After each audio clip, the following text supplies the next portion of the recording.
We used to only know about the planets that circled around our sun.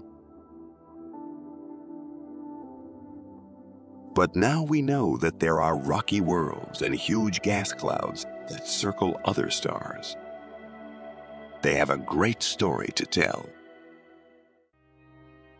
The early history of these planets would have been very, very violent. Planets are made the same way everywhere. They come from the dust and other things that are left over after stars are born. So, if they're all made the same way, what makes them so different? As it turns out, the universe is full of galaxies, gas clouds, stars, and planets. There are 8 worlds in our sun system. But now we know that they are just a small part of the huge family of planets in the sky. It's a very important moment in the history of science. Be sure that there are other systems of planets out there. And in our Milky Way galaxy, which has 200 billion stars, there are probably dozens of planets. NASA sent the Kepler Space Telescope out into space in 2009 on a 6-year mission to find new planets that orbit other stars. So far, they have found more than 400. Some are huge, spinning balls of gas that are 5 times as big as Jupiter. Others are huge, rocky worlds, many times larger than Earth. Some follow wild, erratic orbits, so close to a star they're burning up. One thing is clear. No 2 planets are the same. Each one is unique, but most of these new worlds are very far away and hard to study. Most of what we know about how planets work comes from the 8 that circle our sun. Our own planets come in 2 main types. There are 4 rocky planets in the inner solar system: Mercury, Venus, Earth, and Mars. And in the outer solar system, there are 4 giant gas planets: Jupiter, Saturn, Uranus, and Neptune. Each of the 8 worlds is very different from the other 7. When our solar system was born 4.6 billion years ago, they started to develop their own personalities. When the sun ignited, it released a massive cloud of gas and dust into space. All 8 planets, including the metal planets closer to the sun and the gas planets farther away, came from this cloud of space debris. All of the worlds in our solar system are made of the same materials. They're made from the same cloud of gas and dust, but they formed under very different conditions. Some of them formed close to the sun, where it was much hotter, and some formed far away, where it was much colder. And since the situations were so different, the things that came out of them were also different. So, at the beginning of the solar system, there was a pretty even mix of silicates, water vapor, hydrogen, a lot of hydrogen, methane, and other things. These elements in the dust cloud are like ingredients in a cake. They cook in different ways based on how the ingredients are mixed and how hot the oven is. And you'd mix the ingredients just like you did with the cake. Then you'd put it in the oven and bake it, and it would change. So basically, this is what happened in the solar system. Overall, the planet cooks in a slightly different way, depending on how close it is to the sun. Near the sun, where it is hot, gases are burned off and water boiled away. Only materials that stay solid at high temperatures, like metals and rocks, can survive. This is why only rocky planets form close to the sun. As a planet moves farther away from the sun, it cooks in a different way. But what kind of planets will form depends on what's in the cloud. Based on what kind of cloud a solar system forms in, it might not have any rocky planets because it didn't have enough materials to make something like Earth. Instead, it might have more gas giants and none at all. If you want planets that are made of rock, you need a cloud full of metals and rocks. The next step is to turn down the heat. As it cools, some of the things in it that have a high boiling point start to condense out as solids. and these very small mineral grains can start to form. These tiny pieces of rock and minerals are the beginnings of a new rocky world. They start to stick together over time. If you had one dust molecule and another dust molecule, and they would basically hit each other and make one slightly bigger dust molecule, and they'd keep getting more and more. This process is called accretion. As these things got bigger, they became basically rocks. Then rocks slam into other rocks and form boulders. Boulders smash together to form bigger boulders. At some point, you'll have something big enough that its weight is strong enough to start pulling things towards it. So instead of just crashing into things and getting bigger that way, it was actively pulling things in. At first, there were a lot of young planets in our own solar system, maybe 100. Most of them didn't make it. If you go to the asteroid belt and look at the asteroid 4 Vesta, you can get a good idea of how big a hard planet has to be before it can pull itself into a sphere shape.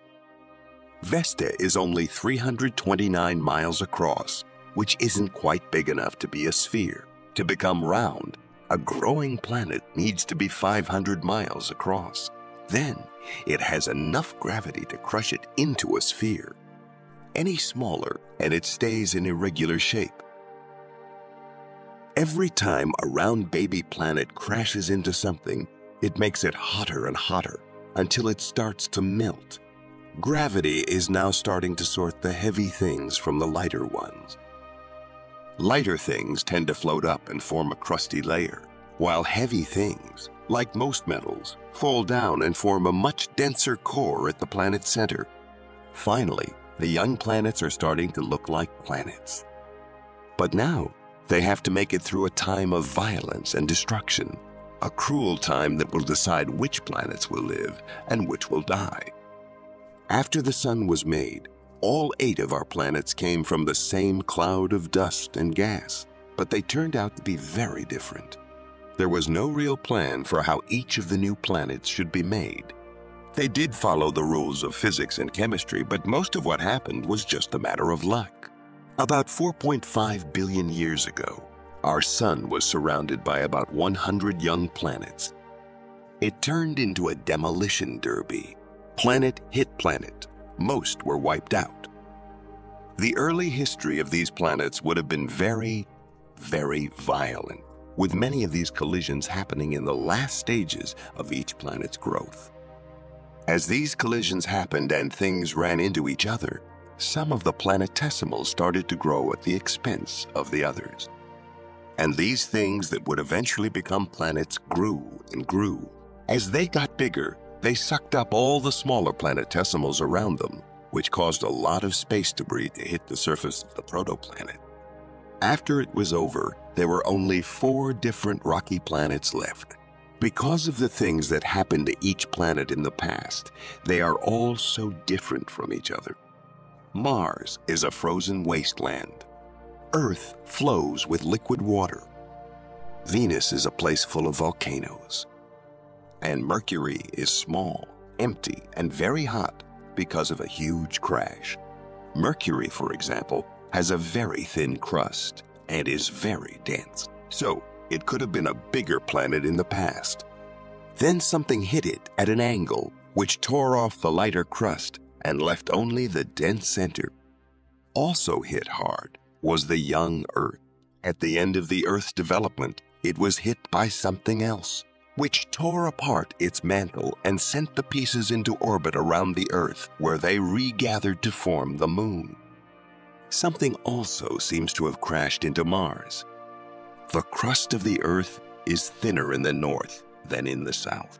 One idea about what might have caused this is that the northern hemisphere of Mars was hit by something early in the planet's history, which blew off a lot of its crust, and that crust started to build up again in the south of Mars. There were 2 effects of all these collisions.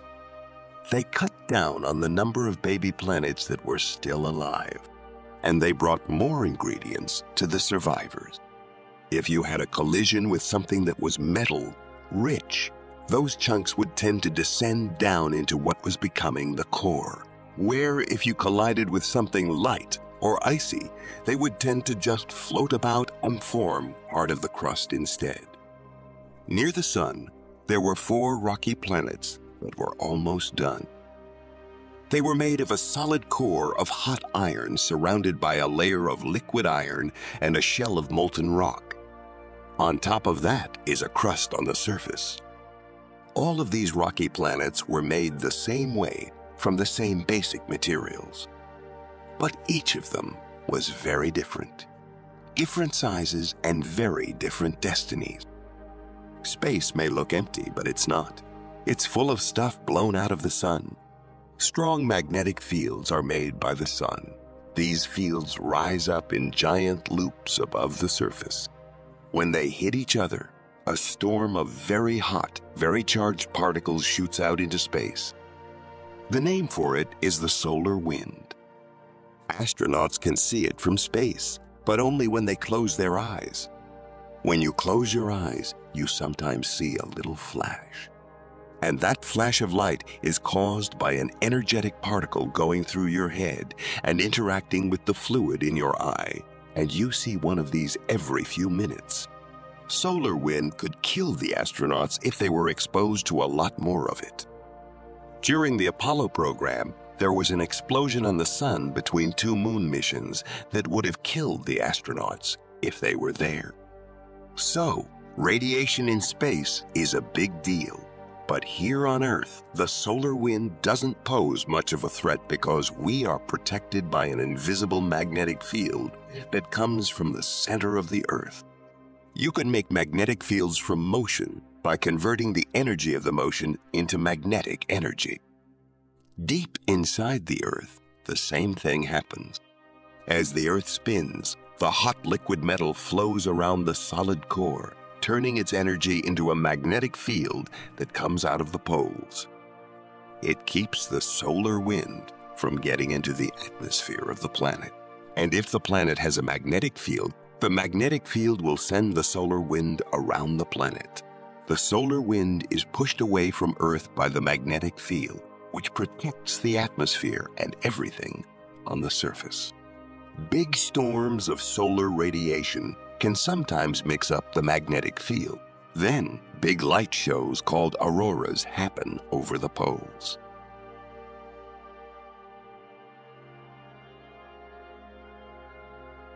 Without a magnetic force field, Earth's atmosphere and water would be blown away by the solar wind, leaving a planet that is dead and dry, a lot like Mars.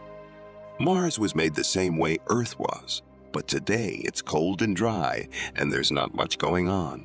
So why have the 2 planets changed so much? NASA sent 2 robots to Mars in 2004 to find out what was there. The Spirit and Opportunity rovers looked at miles of the surface of Mars. They proved that Mars is a dry, dangerous desert with only the atmosphere of Earth. But they did find signs that water used to be there. Mars wasn't always a dry, barren place. We have found strong evidence that water was once below the surface, rose to the surface, and evaporated away. In a few places, we can also see ripples that are made when water flows over sand. So, not only was there water under the ground, it had flowed across the surface. If Mars used to have water, it probably also had a lot of atmosphere around it. So what happened? We can see that there were volcanoes on Mars in the past, so it had a hot interior at some point. And because it was made of the same stuff as Earth, it would have had a hot iron core surrounded by liquid metal in the middle. It should have also had a magnetic field. The question is, where did it go? Early in the planet's history, Mars apparently had a strong magnetic field. And it was probably caused in the same way as it is on Earth. But Mars is a smaller planet than Earth. Because of this, it will lose heat more quickly. And that means that a liquid core can become solid when it freezes. If you completely freeze the core, the convection will stop. The flow stops, and the magnetic field disappears. As soon as the magnetic shield stopped working, the solar wind blew away the atmosphere and the water evaporated. Mars turned into a cold, empty place. The rocky planets, Mars, Earth, Venus, and Mercury, all formed within 150 million miles of the Sun. But 4 times farther out, the Sun baked a very different kind of planet. These monsters are very big, made of gas, and have no solid surfaces at all. So far, astronomers have found more than 400 new planets in solar systems far away. Almost every one of them is huge and made of gas. Our solar system has 4 of these so-called gas giants: Jupiter, Saturn, Uranus, Neptune, all of which have thick, soupy atmospheres with lots of hydrogen, helium, and methane. Why are these outer 4 made of gas when the inner ones are rocky? It's very cold here, 500 million miles from the Sun. At the start of the solar system, there was some dust, but mostly gas and water, frozen in ice grains. It was cold enough to make solid snow where the big planets began to form. And we think that we were able to make ice snowflakes, and that these were able to stick together to form the cores of the giant planets. We think that's why the big planets might have grown so big.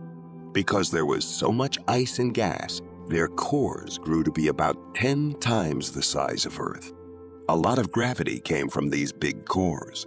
They had so much pull that they sucked in all the gas around them and made thick, soupy atmospheres that went down tens of thousands of miles. The more gravity they made, the bigger they got. More and more dust and debris kept getting pulled towards the planets, and this is what made up their moons. Each of Jupiter and Saturn has more than 60 moons. The gas planets have something else that makes them unique: rings. Saturn is different from the other planets because it has these beautiful rings.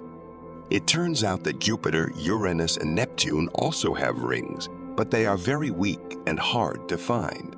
But they are there. There are rings around all 4 of the gas giants, but Saturn's are the most obvious. From far away, Saturn's rings look like a single flat disk, but in reality, they are made up of thousands of small rings that are only a few miles wide each. When the Cassini probe flew by, it found that billions of pieces of ice and space debris were moving around inside the rings at up to 50,000 miles per hour. These pieces of ice and rock hit each other all the time. Some of them turn into small moons. Some of them fall apart. But they never grow bigger because Saturn's huge gravity pulls them apart. Scientists are just now starting to figure out how the rings came to be. The idea is that a comet hit a moon and knocked it out of its orbit, bringing it closer to the planet. Saturn's gravity tore it to pieces. All of that stuff got stuck in rings that went around the planet. But the real mysteries of the gas giants are deep inside them, tens of thousands of miles below the clouds. Here is where things really get going. It's a place so extreme that it goes against the natural laws. Most of the new planets we find orbiting faraway stars are huge gas planets. They are so big that Jupiter seems small next to them. But nobody knows what happens inside gas giant planets, whether they are in our solar system or far away. We know that Jupiter's thick atmosphere goes down 40,000 miles, and we can see bands of gas moving at high speeds that make violent storms on its surface. But we don't know what's happening inside, far below the storms. NASA sent the Galileo spacecraft on a 14-year trip to Jupiter to find out. December 7, 1995. Galileo sent a probe into Jupiter's atmosphere, which it did at a speed of 160,000 miles per hour. As it fell through the thick air, the parachute slowed it down. It saw lightning in the clouds and 450-mile-per-hour winds. The probe transmitted data back to Earth for 58 minutes. What happened to the Galileo probe that we dropped in? It didn't hit anything. It just kept falling into Jupiter's environment, and the pressure kept going up and up and up. As it fell, it measured pressures 23 times higher than on Earth and temperatures over 300 degrees higher than on Earth. When you're in the environment of a gas giant and you go deeper and deeper into this soup of hydrogen, which has no solid surface, it can still be very heavy. And so eventually you would be crushed by the overlying weight of the material that's there. Even though the probe only went 124 miles down before it was crushed, it showed scientists what Jupiter's inside looked like. But the dark heart of the planet still remains a mystery. Like some rocky planets, the gas giants have a magnetic field too.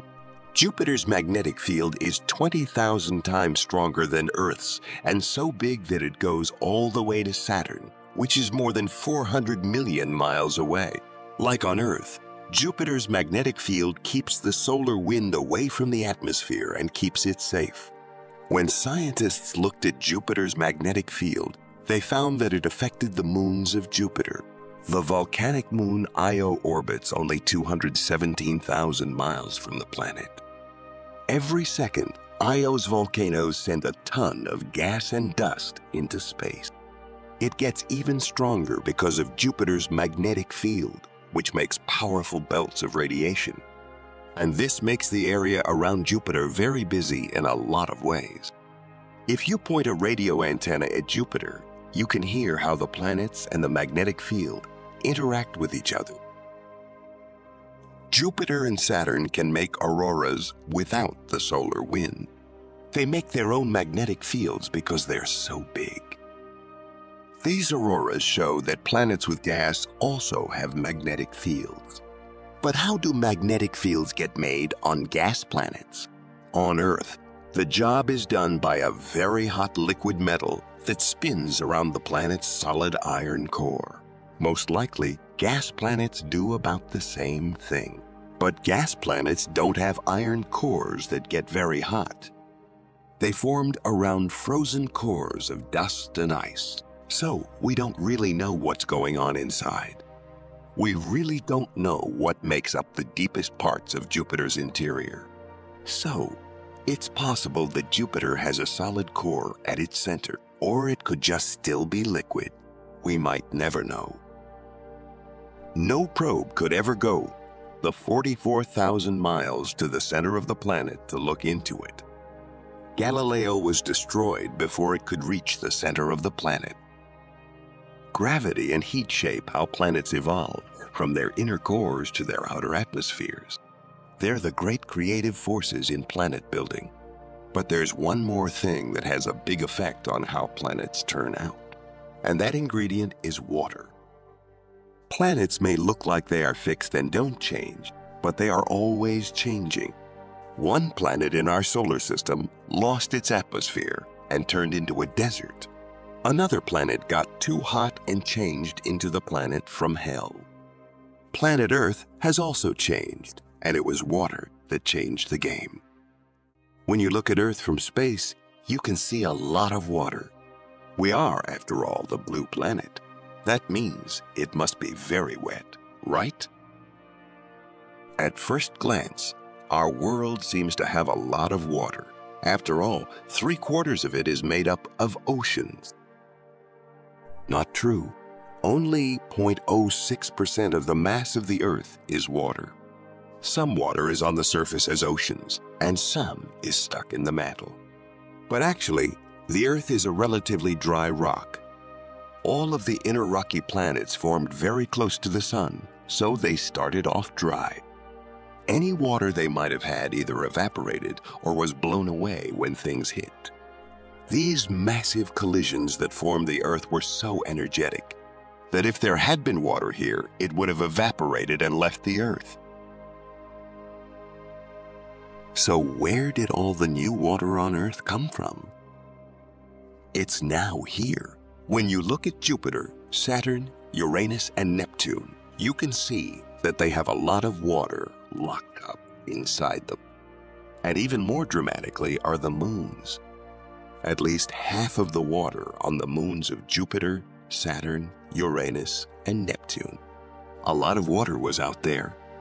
So, how did some of it get to planet Earth? And the answer is almost certainly that there were some asteroids and comets left in our solar system that were far enough from the sun that they could keep their water. There were millions of these watery asteroids and comets that flew into the inner solar system. Some of them crashed into our planet. Over time, the Earth got the water that used to be in the asteroids. This is what makes up the mass of water that now covers almost all of the Earth. Without surface water, there would have been no life. What about water that is too much? The oceans would be much deeper and cover the continents and even Mount Everest. And it's likely that the exact amount of water that the Earth has is what made it possible for us, Homo sapiens, to evolve into a technological species. About 4 billion years ago, a blizzard of comets and asteroids brought just the right amount of water to Earth.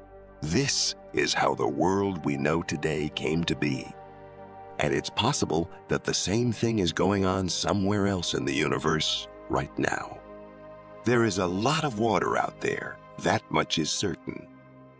The most common atom in the universe is hydrogen, and oxygen is one of the next most common.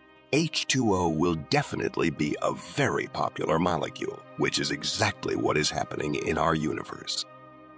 So, water is everywhere in the universe, and we're finding that planets are too. But we haven't yet found another planet where water is liquid.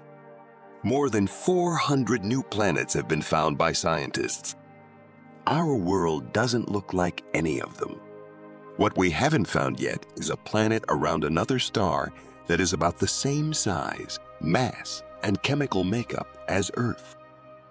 So, it remains an extraordinary holy grail for humanity to find other abodes that remind us of home. But we'll keep looking. We know that our galaxy alone has around 200 billion stars, and up to 40 billion of them could have their own planets. We are entering what will be called the golden age of planetary exploration in the future. We'll start to really understand for the first time how different things are out there. I think this is going to be a very exciting time. The laws of physics and chemistry tell us how planets are made. Many scientists think it's only a matter of time before we find another planet like Earth, one that formed from the same materials in the right place with the right amount of water. One thing is certain: there are billions of planets out there waiting to be discovered. We inhabit a galaxy known as the Milky Way, which contains hundreds of billions of stars. How did we arrive at this point, and what is our future? These concerns involve galaxies in every aspect. The known universe contains 200 billion galaxies, each of which is unique, immense, and dynamic. Where do galaxies come from? How do they work? What is their future? And how will they die? If you are interested in amazing videos about the universe, be sure to subscribe to our channel to stay updated. This is the Milky Way, our galaxy. Approximately 12 billion years old, the galaxy is a vast disk with enormous spiral arms and a central nucleus. It is only one of countless galaxies in the universe. Galaxies are massive assemblages of stars first and foremost. A typical galaxy could contain 100 billion stars. They are actually stellar nurseries, the locations where stars are formed and perish. The stars in a galaxy are formed in nebulas, which are concentrations of dust and gas. Our galaxy contains billions of stars, many of which have planets and moons orbiting them.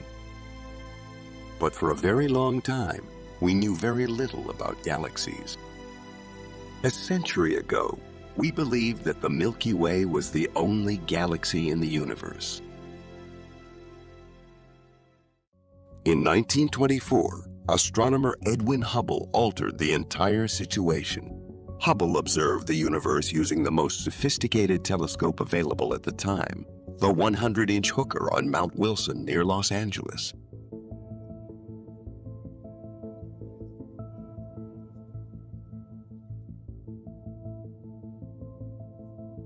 Far, far away, he saw hazy masses of light in the darkness of the night sky. He realized they were not even separate stars. They were entire star-filled cities, constellations far beyond the Milky Way. The astronomers received an existential jolt. We went from the Milky Way galaxy being the only galaxy in the universe to billions of galaxies in a single year. Hubble made one of the finest discoveries in the history of astronomy when he discovered that the universe contains a large number of galaxies rather than just one. This is the Whirlpool Galaxy. It comprises over 160 million stars and is characterized by two enormous spiral arms. In addition, the stars of the huge elliptical galaxy M87 shine with a golden hue since it is one of the oldest galaxies in the cosmos.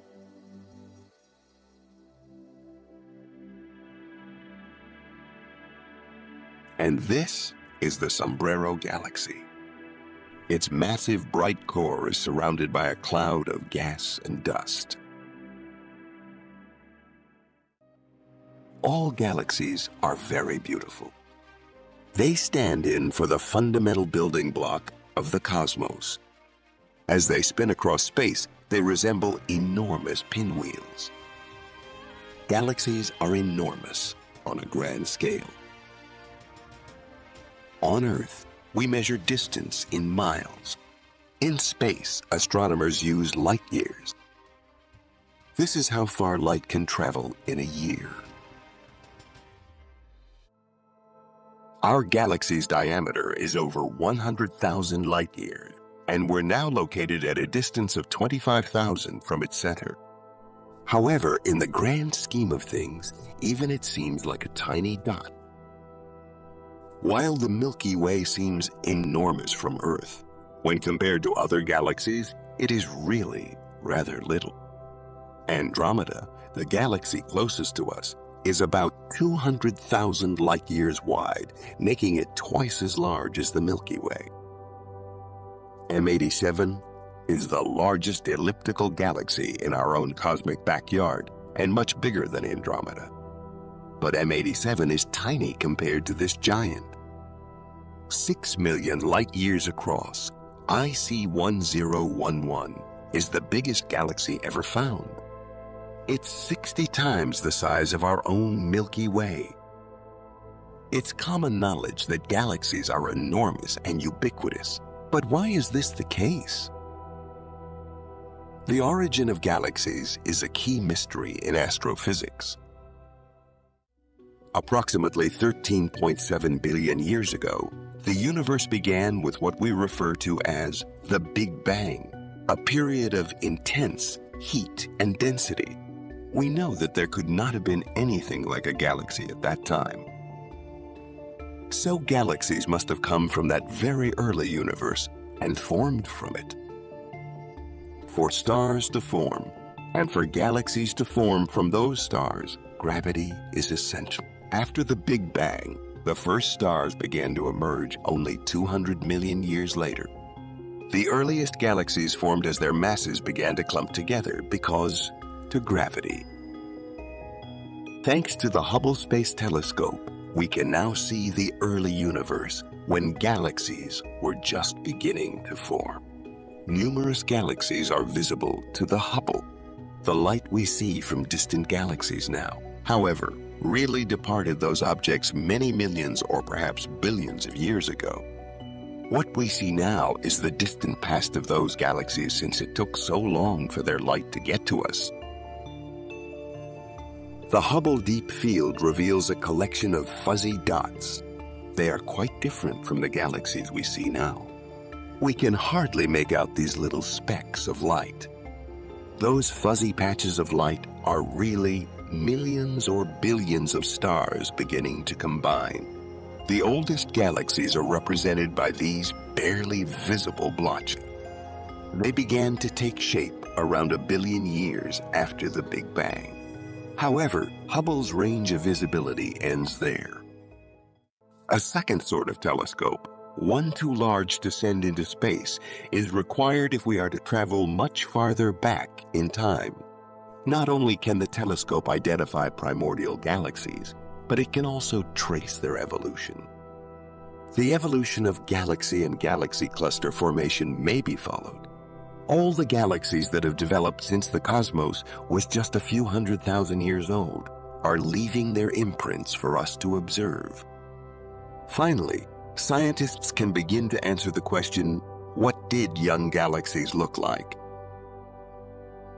Galaxies have evolved from clusters of stars to the complex web of systems we see today, and this process is being seen by astronomers. As far as we can tell, the greatest structures in the universe today originated as star clusters, evolved into galaxies, formed clusters of galaxies, and ultimately coalesced into superclusters of galaxies. There was a lot of stardust, gas, and clumpy structures in the early galaxies. However, modern galaxies seem organized and tidy. When and how can tangled clusters of galaxies become neatly organized spirals and pinwheels? Gravity is the explanation. Galaxies are molded by gravity, and its effects determine their fate. At the center of most galaxies lies an unfathomably strong and destructive gravity source. And our own Milky Way has one hidden at its core. Over 12 billion years have passed since galaxies first appeared. These stellar conglomerations may take many forms, from spirals to giant spheres of stars, as far as we can tell. However, there is still a great deal we don't understand about galaxies. How did galaxies evolve into their present forms? Did spiral galaxies always have to be spiral? The answer is almost certainly no. Young galaxies are a mix of stars, gas, and dust. They are untidy and chaotic. They begin as chaotic formations, like the Whirlpool Galaxy, then over billions of years develop into more orderly forms. The Milky Way wasn't born from a single galaxy, but from a cluster of several. Our Milky Way originated as a collection of disparate formations, objects of varying sizes and shape that gradually merged to become the galaxy we see today. Gravity is what binds the various components together. Over time, it gradually draws stars closer. They pick up speed and flatten out into a disk shape. Massive spiral arms gather stardust and gas. This process was carried out countless times during the course of the cosmos. While visually distinct, these galaxies share the fact that they all seem to circle the same central object. For a long time, researchers pondered what might possibly alter a galaxy's behavior. And they found out a black hole. And not just any kind of black hole, but it's a supermassive black hole. The discovery of extreme amounts of radiation coming from the centers of certain galaxies was the first indication of supermassive black holes. Black holes in these galaxies are eating their surroundings, much like a giant Thanksgiving feast. The gas and stars are the supermassive black hole's dinner. Sometimes black holes consume their food so rapidly that they spew it out into space as beams of pure energy. They refer to it as a quasar. The presence of a quasar indicates the presence of a supermassive black hole at the center of the galaxy. However, what about the Milky Way? There's no quasar here. Does it rule out the existence of a supermassive black hole? Observing the motion of the stars is the key to finding the supermassive black hole in the heart of our Milky Way. Like the planets that circle the sun, the stars also move due of gravity. What we discovered was a bizarre and violent environment. At the center of our galaxy, everything is more extreme. Things move very quickly. The stars will be passing one another at high speeds. It is unlike any other place in the universe. The photographs of the stars in orbit showed a remarkable phenomenon. They had to have been traveling at 1,000,000 miles per hour or more. Only a gigantic black hole has the energy to toss large stars around like that. This curvature was the conclusive evidence for a supermassive black hole at the heart of our galaxy, as it is the black hole's gravity that drives the orbits of these stars. A massive black hole measuring 15 million miles wide sits at the heart of our Milky Way galaxy. So, is there any danger to Earth? We are in absolutely no danger of being sucked into our supermassive black hole. It's simply too far away. In reality, the distance between Earth and the supermassive black hole in the heart of the Milky Way galaxy is 25,000 light years. That's many trillions of miles. For the time being, Earth is secure.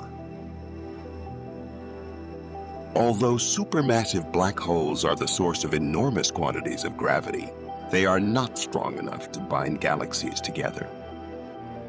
In reality, the rules of physics dictate that galaxies should accelerate away from one another. So what's stopping them? Because there's something stronger than a gigantic black hole waiting to be discovered. It is invisible and very difficult to detect. It's called dark matter, and it's everywhere. Supermassive black holes discovered by astronomers are found in the centers of galaxies and are responsible for the rapid movement of stars in their vicinity. However, they are insufficient to hold together all of the stars in a vast galaxy. So what does hold them together? It was a mystery until a maverick scientist proposed that something unknown was at action. Fritz Zwicky, a Swiss astronomer, pondered in the 1930s why galaxies clustered together. He reasoned that because they weren't producing enough gravity, they should be flying apart. However, the force of our own gravity was insufficient. Therefore, he deduced that it must be something that had never been discovered before, something that had never even been considered, and he called it dark matter. Fritz Zwicky was decades ahead of his time, and that's why he grated on the astronomical community. And this is a brilliant idea. But he was correct, you know. It's possible that individual galaxies are also held together by the mysterious substance that Zwicky dubbed dark matter.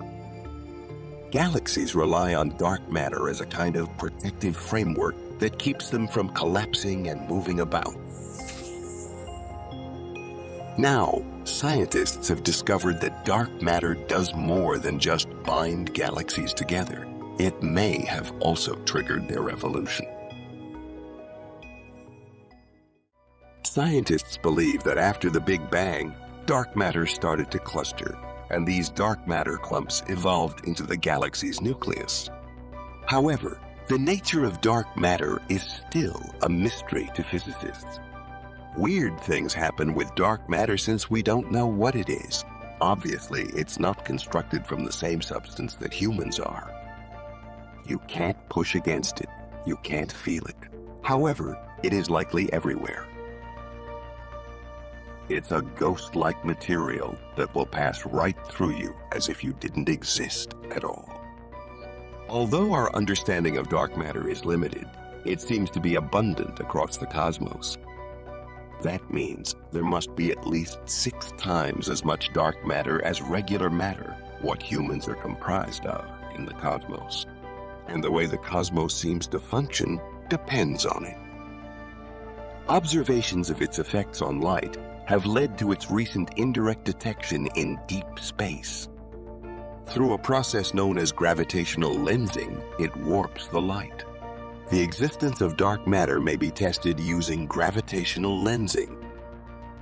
As a ray of light from a distant galaxy travels towards us, its course will be bent around a huge collection of dark matter due to the latter's greater gravitational attraction. Some distant galaxies indeed seem stretched and warped when seen via the Hubble telescope. The picture distortion is due to the presence of dark matter. We can determine the density of dark matter by carefully examining the forms and degrees of distortion of these galaxies. Now more than ever, the importance of dark matter to the cosmos is undeniable. It's what makes galaxies form and stops them from collapsing. Even though it's invisible and undetectable, dark matter rules the cosmos. These galaxies seem to be completely alone. It's true, they are trillions of miles apart. But actually, they live in groups called clusters. And these clusters of galaxies are linked together in superclusters, containing tens of thousands of galaxies. The Milky Way's place in the cosmos remains a mystery. If you look at the overall image, you'll see that our galaxy is associated with a smaller group of galaxies, including about 30 members in total, and that our galaxy and Andromeda are the two largest members of this group. Further observation reveals, however, that our galaxy is embedded inside the Virgo supercluster. Researchers are now making maps of galaxy clusters and superclusters to better understand the cosmos. Galaxies are the immense star empires. The shapes range from enormous balls to intricate spirals. The problem is that they are always evolving. When we stare out into the cosmos, it's easy to assume that our galaxy hasn't changed in eons. It's not. The Milky Way is a dynamic galaxy. Over cosmic eons, its basic nature has been changing. Galaxies don't only evolve, they move as well. And sometimes they run into each other. The two galaxies will merge over millions of years when they collide. This kind of collision occurs all the time in the cosmos. Our own Milky Way is no exception. We are on a collision course with the galaxy Andromeda, and that's terrible news for the Milky Way. At a speed of around 250,000 miles per hour, our Milky Way galaxy will collide with Andromeda in about 5 billion to 6 billion years. It's all over for the Milky Way galaxy. If you could look out into space, you'd see the whole Andromeda galaxy hurtling toward us at a tremendous rate of speed. As the two galaxies interact, they both become more and more disturbed and closer together. There will be a dance of death between the two galaxies. Whenever galaxies collide, they release clouds of gas and dust in all directions. As galaxies collide, their combined gravity rips stars from their orbit and launches them into the void. As we approach doomsday for the Milky Way galaxy, it would be spectacular. The two galaxies will ultimately pass through one another and merge into a single one. The Milky Way and Andromeda as we know it will cease to exist, and Milkomeda will be born, and it will look like a whole new galaxy.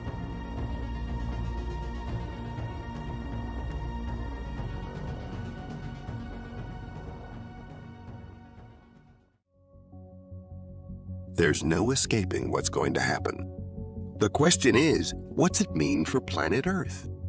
We may either be thrown out into outer space when the arms of the Milky Way galaxy are ripped apart, or we could wind up in the stomach of this new galaxy. Stars and planets will be pushed all over the place, so this may well be the end of planet Earth. Galaxies all over the universe will continue to collide. But this age of galactic cannibalism will eventually pass. Because there is an even more destructive force in the universe, a force that nothing can stop. It will eventually tear the cosmos apart by stretching everything to the point that galaxies are pushed apart from one another. Researchers have identified a new cosmic power. It's called dark energy. Unlike dark matter, dark energy has the opposite effect. It pushes galaxies apart rather than bringing them together. Dark energy, which we've only discovered in the last decade and which dominates the universe, is significantly more enigmatic. We don't have the slightest idea why it's there. What it's made from, we don't really know. We are aware of its presence, but beyond that, our understanding of it is limited. Dark energy is really weird. Things resist and are pushed away from one another as if space itself contained tiny springs. In the far future, scientists predict that dark energy will triumph over dark matter in the cosmos. And with that triumph, galaxies will finally begin to drift apart. Galaxies will eventually die off due to dark energy. It will do this by accelerating the expansion of the universe, forcing all galaxies to recede farther and further away from us until they become invisible and travel faster than the speed of light. Therefore, everything else in the cosmos will vanish before our own eyes. The remainder of the cosmos won't vanish today or tomorrow, but it may after 1 trillion years. Galaxies will be left alone in the void. However, this will not occur for an extremely lengthy period. The cosmos is doing well right now, and galaxies are creating favorable circumstances for life to exist. Without galaxies, I wouldn't be here. You wouldn't be here. Maybe not even life itself would exist. This is fortunate for us. The only reason why life has evolved on Earth is because our minuscule solar system was formed in the correct region of the galaxy. If we were any closer to the center, we wouldn't be here. Life in the center of a galaxy may be extremely hazardous. In point of fact, the proximity of our solar system to the core of our galaxy would render it so radioactive that it would be impossible for life to continue in any form. Too far away from the center would be just as bad. Out there aren't as many stars. We might not exist at all. We are therefore, in a sense, in the Goldilocks zone of the galaxy, neither too close nor too far away, but just right. There may be millions of stars in the cosmic Goldilocks zone, where conditions are just suitable for life. Furthermore, if our galaxy can support life, then other galaxies should be able to as well. The cosmos is very large, and the really incredible part is that we continue to learn new things about it. Every time we believe we've figured out a solution to an issue, we uncover that it's really part of an even greater one. That's awesome. Our Milky Way galaxy and the galaxies beyond it are rife with mysteries and unanswered questions. Who would have guessed 20 years ago that we would be able to identify the black hole at the center of the galaxy? Who would have predicted 20 years ago that the astronomical community would accept the existence of dark matter and dark energy? We should be astonished to be alive at this particular moment in cosmic history, on this particular planet, on the fringes of this particular galaxy, with the ability to ponder questions and seek answers across the whole cosmos. Galaxies are born, they evolve, they collide, and they die. The Milky Way is a fortunate home for intelligent life. Our fate is intertwined with that of every galaxy. Ultimately, our fate rests in their hands since they are the ones who created us and are shaping our identities.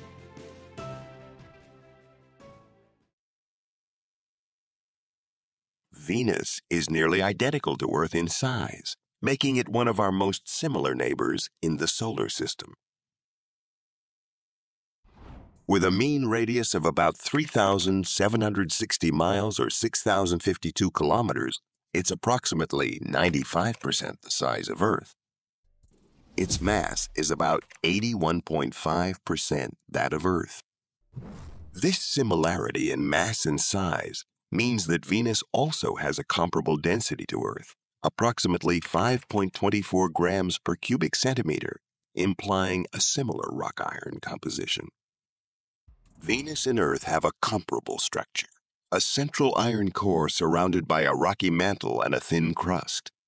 The core of Venus, while not as well understood as that of Earth, is believed to be partially liquid, similar to Earth's. This iron core is estimated to be about 2,000 miles or 3,200 kilometers in diameter. Above the core lies Venus's mantle, composed of silicate rock that extends up to approximately 1,550 miles from the planet's center. This is overlaid by a thin crust estimated to be 6 to 12 miles thick. The rotation of Venus is a unique characteristic among the planets of our solar system. Unlike most other planets, which spin on their axes in the same direction that they orbit the Sun, Venus rotates in the opposite direction. This is a phenomenon that isn't yet fully understood by scientists, but some believe it may be due to a massive collision with a celestial body in the past, which altered the planet's rotational dynamics. Venus rotates extremely slowly, with a sidereal day, a full rotation on its axis, taking 243 Earth days, the slowest rotation of any planet in the solar system. This slow rotation contributes to the planet's lack of a significant magnetic field. Another quirk of Venus's rotation is that a solar day on Venus, the time from one sunrise to the next, is shorter than its sidereal day due to its retrograde rotation and orbit around the Sun. The solar day on Venus is about 116.75 Earth days. The planet's year, the time it takes to orbit the Sun, is about 225 Earth days, which is shorter than its sidereal day. This makes Venus one of the few planets where a day is longer than a year. The surface gravity on Venus is about 90% of the surface gravity on Earth. This means that if you were able to stand on Venus, you would feel slightly lighter than on Earth. However, the extreme atmospheric pressure and temperature would make it impossible for humans to survive without protection. Venus's surface appears to be geologically young, with a relatively low number of craters indicating a surface age between 300 million and 600 million years old. Scientists believe that Venus undergoes a cyclical process where heat from the planet's interior causes the surface to be repaved in a global resurfacing event. There is strong evidence of widespread volcanic activity on Venus. Thousands of volcanoes dot its surface, ranging from less than a mile in diameter to over 150 miles or 240 kilometers. The planet has far more volcanoes than any other in our solar system. However, there's currently no definitive evidence that these volcanoes are still active, although recent studies suggest that some may have erupted within the last few million years. Despite the apparent geological activity, Venus doesn't experience significant tectonic activity like Earth. While Venus does have mountain ranges and rift valleys similar to those seen in tectonically active regions on Earth, it lacks the kind of large, distinct tectonic plates seen on our home planet. This might be due to the planet's slow rotation, which limits the Coriolis effect necessary to drive large-scale tectonic activity. Venus's atmosphere is one of its most distinctive and intriguing characteristics. The atmosphere is primarily composed of carbon dioxide, 96.5%, with most of the remainder being nitrogen. However, there are also traces of other gases, such as sulfur dioxide, water vapor, carbon monoxide, argon, and helium. This composition is vastly different from Earth's nitrogen-oxygen atmosphere, making Venus's air toxic to humans and most known forms of life. The atmosphere of Venus is arranged in several layers. The troposphere, extending from the surface to about 40 miles up. The mesosphere, stretching from the top of the troposphere to about 56 miles high. And the thermosphere, which reaches up to 125 miles above the planet's surface. Above this, there's a transitional region called the exosphere that merges with the void of space. The high concentration of carbon dioxide in Venus's atmosphere creates a strong greenhouse effect, trapping heat and making it the hottest planet in the solar system, even hotter than Mercury, which is closer to the Sun. The greenhouse gases in the atmosphere absorb heat energy radiated from the Sun, preventing it from escaping back into space. This results in surface temperatures averaging around 467 degrees Celsius, which is hot enough to melt lead. There's very little temperature variation between day and night or between the equator and the poles, due to the thick atmosphere's efficient heat distribution. This results in a virtually constant, furnace-like temperature all over the planet's surface. The atmospheric pressure on Venus is enormous, approximately 92 times greater than Earth's at sea level.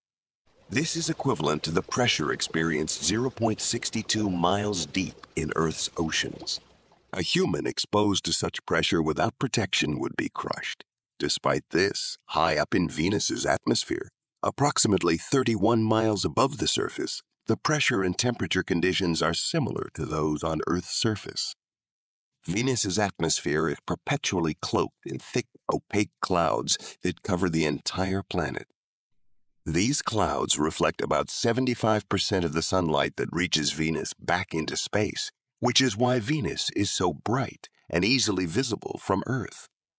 The winds in Venus's upper atmosphere are incredibly fast, reaching speeds up to 450 miles per hour, much faster than the strongest hurricane wind on Earth. These winds move in a phenomenon known as superrotation, where the atmosphere rotates much faster than the planet's surface.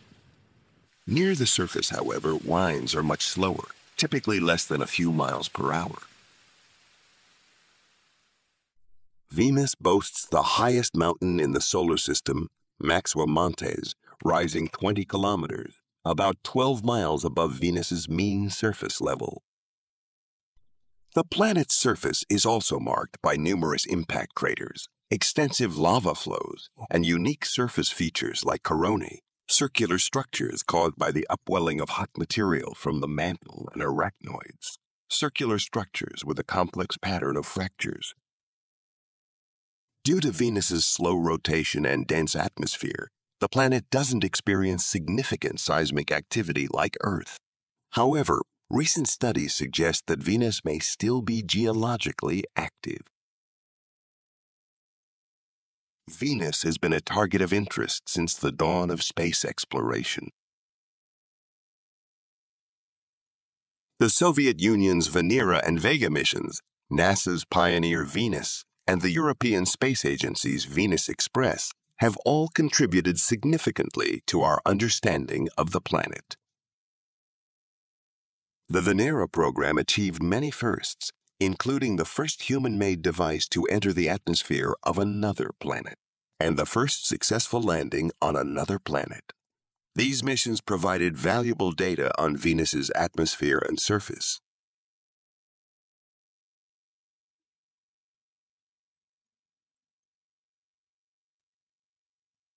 More recently, NASA's Magellan orbiter mapped almost the entire surface of Venus using radar to penetrate the thick cloud cover. This mission revealed details about Venus's surface features and geology. Despite the challenges posed by Venus's harsh conditions, scientists are interested in further exploring the planet. NASA's planned Veritas and Da Vinci Plus missions aim to study Venus's geologic history and atmospheric conditions, providing insights into whether Venus might have once harbored liquid water or even life. Meanwhile, the European Space Agency's Envision mission will focus on understanding why Venus and Earth took such different evolutionary paths.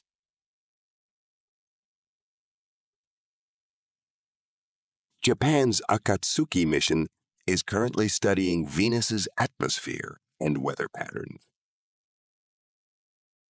Venus, our neighboring planet, is an intriguing world of extremes. Its harsh environment poses significant challenges to exploration, yet its similarity to Earth in size and composition, along with hints of potential past water and geologic activity, keep our curiosity alive. As we prepare for new missions to Venus, we stand on the brink of major discoveries that could reshape our understanding of the solar system and our place in it. As a reflection on our own planet's potential future, Venus serves as both a warning and an opportunity for scientific discovery. Our solar system is a harsh environment. Volcanoes are destructive everywhere, from the ice volcanoes of Saturn's moon, Enceladus, to the immense lava fields of Jupiter's moon, Io, to our own planet Earth. It is truly true that we would not be here if there were no volcanoes. Volcanoes influence and alter our climate. Volcanoes are both the creators and destroyers of existence. Today's spacecraft and observatories have revealed volcanoes on planets we once believed to be dead. The discovery of volcanoes on an object smaller than the moon was a major surprise. If there are volcanoes on other worlds, could there also be life? Volcanoes are among the most potent natural occurrences on Earth. They create new land, destroy the old. They emit gases that alter the atmosphere we breathe. Deep in our oceans, volcanic heat fuels bizarre new forms of life. Volcanoes help sustain life on Earth. Now we look for signs of life on other planets. We understand that life requires water. We are aware that it requires energy. And this is where volcanoes come in, as they generate tremendous quantities of energy. If we locate volcanoes on other planets, we may discover life. The search begins with this planet, which orbits the Earth closest. Venus, a planet that closely resembles our own. Venus and Earth have similar masses. Earth and Venus were very similar 3 billion years ago, with new land, new oceans, and an atmosphere. Both planets was conducive to life. On Venus, however, something went awry. Something caused the history of Venus to diverge drastically from that of Earth. Venus took a definite turn to the dark side a long time ago. Venus is Hell, our malevolent twin planet. Today, the surface of Venus is like a furnace. The surface is 900 degrees Fahrenheit hot. It is actually heated enough to melt some metals, so you have no chance. Venus is a greenhouse world. Its atmosphere contains a high concentration of carbon dioxide. It absorbs solar heat like a blanket. Actual images of Venus's surface reveal a desolate, extremely hot desolation. The planet was annihilated by dense CO2 atmosphere. The CO2 was produced by volcanoes. Spacecraft in orbit provided the initial clues. Radar broke through Venus's thick clouds and showed volcanic formations all over the planet. These formations look a lot like the shield volcanoes on Earth. Round and flat, shield volcanoes derive their name from their shape. These volcanoes ooze, but they ooze for thousands of years.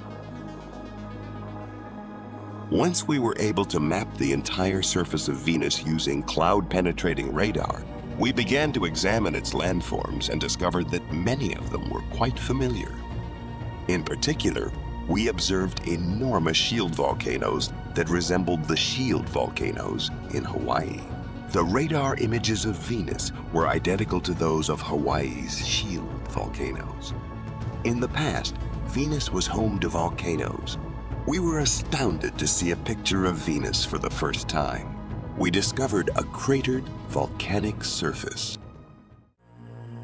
There are at least 1,000 large volcanoes and possibly tens or hundreds of thousands of lesser ones.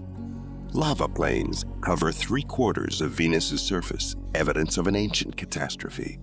This could have been a home for life. It was instead consumed by flames. Numerous trillions of tons of carbon dioxide were expelled by Venus's volcanoes into the planet's atmosphere. The temperature rose dramatically. The oceans evaporated. On Earth, carbon dioxide is able to absorb into the rocks. It can be absorbed by the ocean. On Venus, however, there is no water, and the temperature is so high that carbon dioxide cannot even combine with the minerals. Volcanoes released carbon dioxide into the atmosphere eons ago, and as time passed, fewer and fewer methods existed to remove it from the atmosphere. Volcanoes sanitized the entire planet if Venus ever supported life. Earth is the only known planet with life. That may alter. This is the gas giant Jupiter, with its moons believed to be frozen and lifeless. A mystery surfaces as a cloud hovering over a cold and lifeless world upon closer inspection. On Venus, volcanoes transformed a planet similar to Earth into a hyperheated inferno. Volcanoes on a planet similar to Earth were not a surprise, but the discovery of volcanoes on the Moon was an astonishment. In March 1979, the Voyager 1 spacecraft provided us with our first up-close look at Jupiter's minuscule moon Io, a world we once believed to be frozen and lifeless. And they witnessed something odd. They observed this arc next to the moon, and it almost appeared as though there was a second moon behind it. We scratched our minds and asked, what could that be? Everyone is aware that Io is lifeless, dull, and uninteresting. And then people realized, oh my God, it's a volcanic eruption. We discovered that the area is engulfed in volcanoes. It is geologically extremely active. There are constant volcanic eruptions. And what they're erupting is a great deal of sulfur, which becomes extremely heated. And sulfur changes color as its temperature changes. It may be red, orange, yellow, or even black. As a result, these images of Io's visage resemble a pizza with various types of cheese and olives where the small black spots are. Io is not dead. It is alive and growing. There are more than 400 active volcanoes. The largest, Pelee, erupts from a gigantic lava lake. It extends approximately 400 kilometers into space. It would be an extraordinary sight if we could stand on the edge of that lava lake and observe that plume shooting off into the void of space. Pelee's eruptions are so massive due to Io's diminutive size. There is nothing holding the lava back, as there is virtually no atmosphere and little gravity. These enormous eruptions make Earth's volcanoes resemble fireworks. How can a moon so small be so volcanic? The answer is Jupiter. Similar to how the moon raises the tides in Earth's oceans, Jupiter raises solid rock tides on Io. The orbit of Io around Jupiter is not circular. Sometimes it's closer, sometimes farther away. Jupiter exerts a gravitational force on Io. Jupiter's gravity stretches and squeezes Io. In every 2-day orbit, the ground rises and falls by nearly 300 feet. This pummeling generates extreme heat and enormous pressure. Wherever there are weak spots in the crust, lava erupts. Volcanism is therefore planet scale. In contrast to Earth, where certain portions are active around the plates or in weak areas, this is an entire moon that's one active hotspot. Io is the most volcanism-active planet in the solar system as a result of the immense power of gravity. Volcanic activity on Io has taught us something new. It taught us that internal energy sources can drive volcanism in a manner distinct from that on Earth. Io is a lava world that is extremely hot and violent. It is difficult to conceive of anything surviving there. We have discovered strange eruptions on numerous planets and moons. But so far, the only world where volcanoes are linked to life is ours, or so we thought. This is Europa.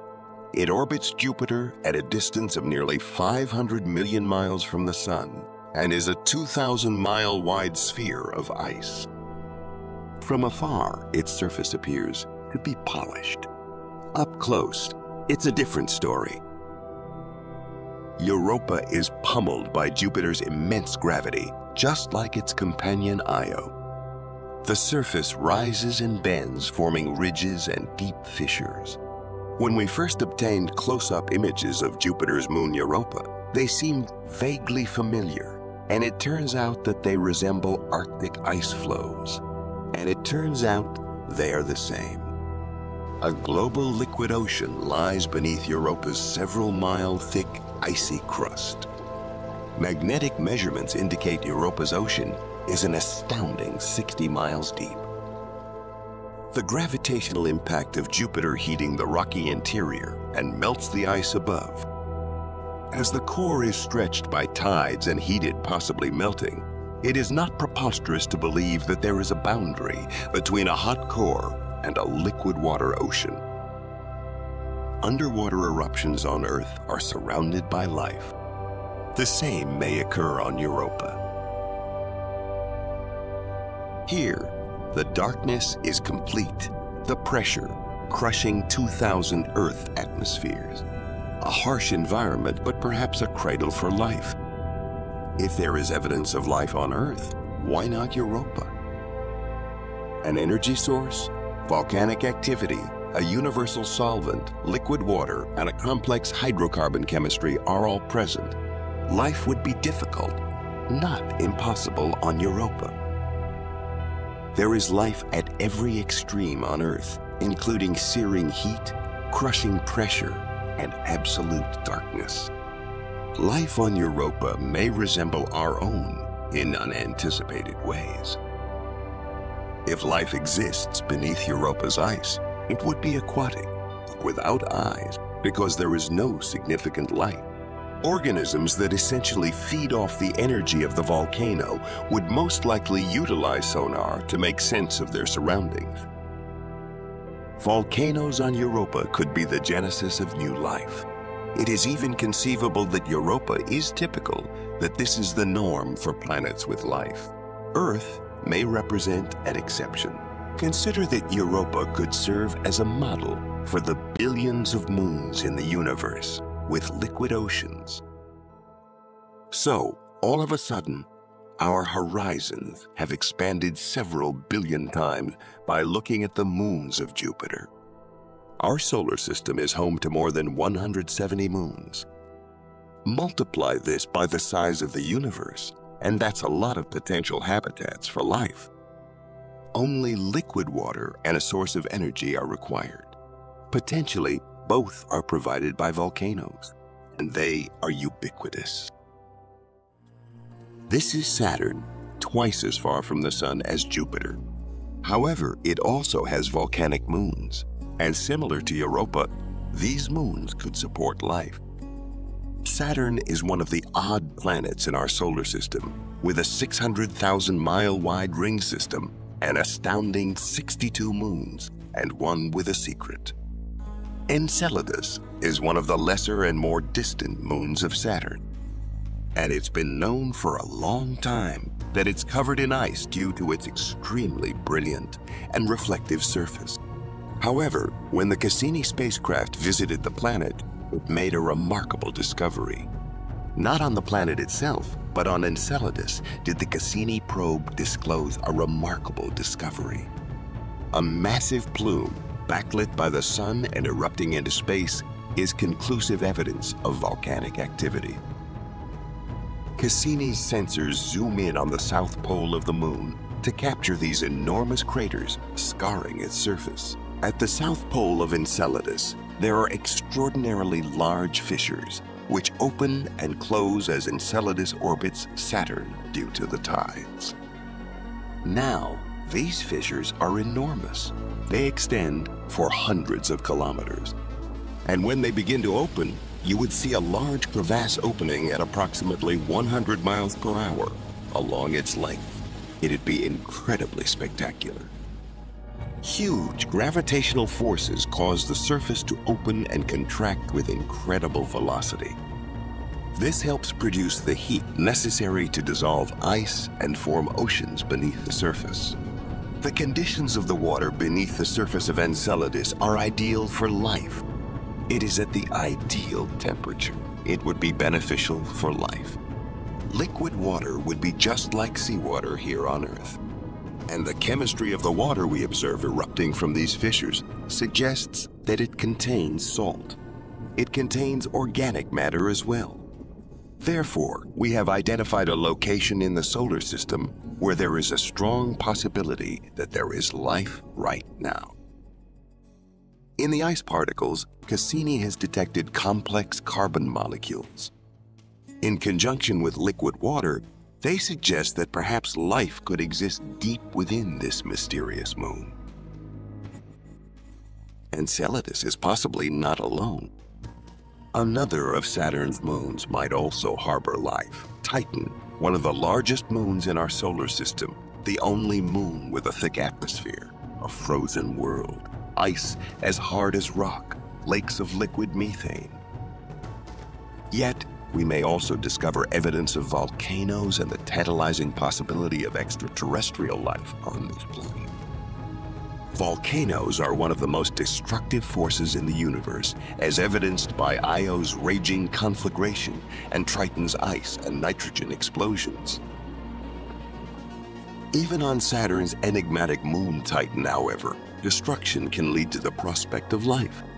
It has a diameter of 3,000 miles, making it larger than Mercury. It has the thickest atmosphere of any moon in our solar system. There is weather, including cyclones, winds, rain, and even lakes. But the temperature is so low that liquid methane replaces water, and it's loaded with essential compounds for life.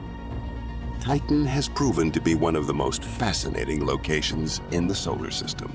It's an active world.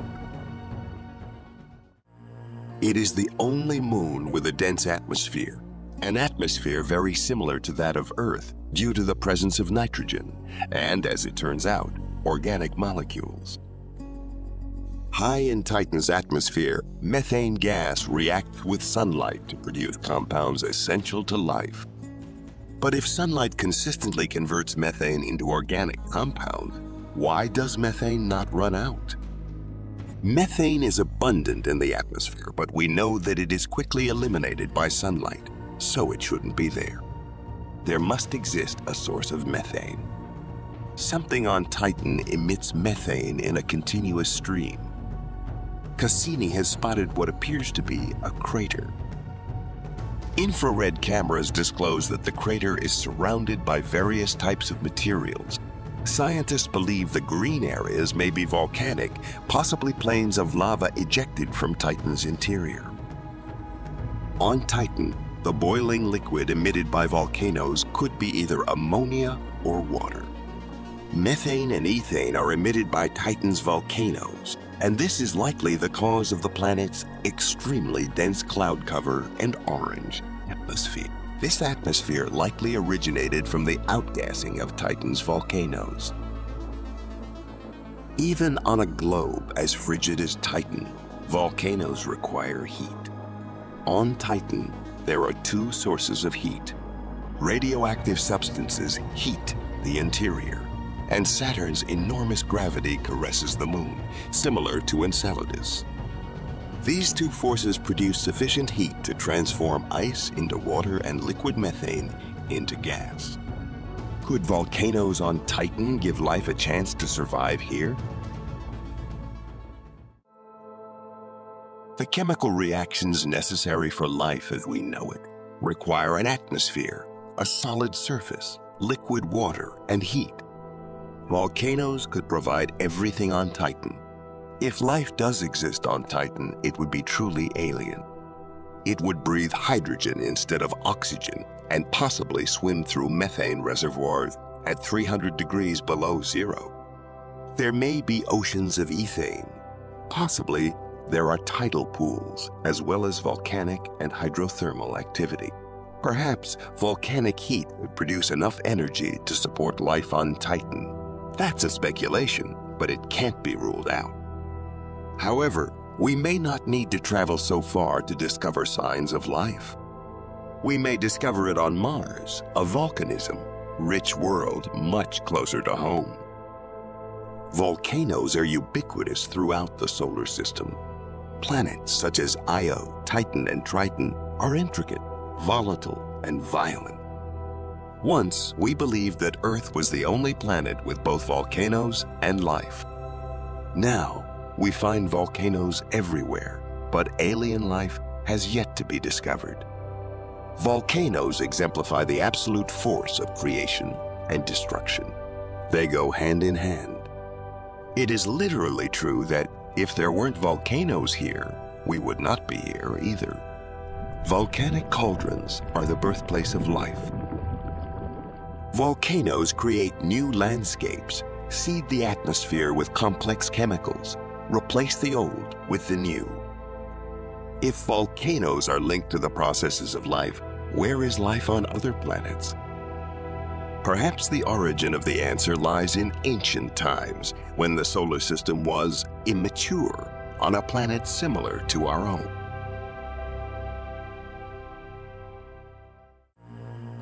This is the planet Mars. 3 billion years ago, volcanoes were active. The greatest volcano in the solar system still stands. The cliffs leading up to it are greater than 6 miles in height. Even Mount Everest would be comfortable in their shadow. This is the formidable Olympus Mons. It covers an area the size of Arizona. Its crater alone is 53 miles wide. A structure of this magnitude takes millions of years to construct, a period of time that volcanoes on Earth never have. The Earth's crust is constantly in motion. In the depths of the Earth, a solitary hotspot forces magma to the surface, creating a new volcanic island. While the hot point remains stationary, the surface is in motion. The new island moves away from the hot location and is replaced by a new volcanic island. Mars is different. The crust is locked solid. On Mars, there is simply no tectonic activity. The crust is one big solid plate, and so if there's a hot spot, it just sits there and builds and builds and builds. And you get a larger and bigger volcano. Therefore, Olympus Mons is so enormous. Today, Olympus Mons is an icy remnant of a distant, warmer era. Olympus, an extinct volcano on a fading planet, is now a veritable colossus due to Mars's diminished atmosphere. However, the ancient volcanic terrain of Mars could one day support life. The evidence is readily available on Earth. Volcanoes on Hawaii have formed enigmatic tunnels known as lava tubes, which are formed when rivers of molten rock rush into the ocean. Lava tunnels are formed when there is an underground river of basaltic lava, magma, and molten rock at 2,000 degrees Fahrenheit. Imagine it as an icy river with a crust of ice forming on the surface. It's the same, except here, the crust is solid rock and the river continues to flow beneath, creating this cave, this lava conduit. Recent images imply that Mars volcanoes may have also created lava tubes. Any rocky planet with basaltic volcanism will likely contain lava pipelines. Now, after possibly millions of years of inactivity, these lava tunnels could revive life on the red planet. This existence will be our own. Radiation will be one of the obstacles that future humans will face when attempting to live on Mars. And especially during solar cyclones, the incoming cosmic rays can be lethal. The tunnels and caverns of Mars's extinct volcanoes could one day serve as an ideal home, retaining air and shielding us from harmful radiation. A long-dead volcano could help fill a world with new life. Volcanoes are capable of both destruction and creation.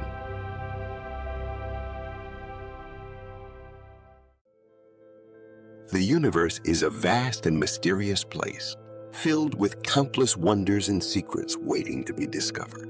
Among the many mysteries of the cosmos, one of the most fascinating and profound is the age of the universe itself.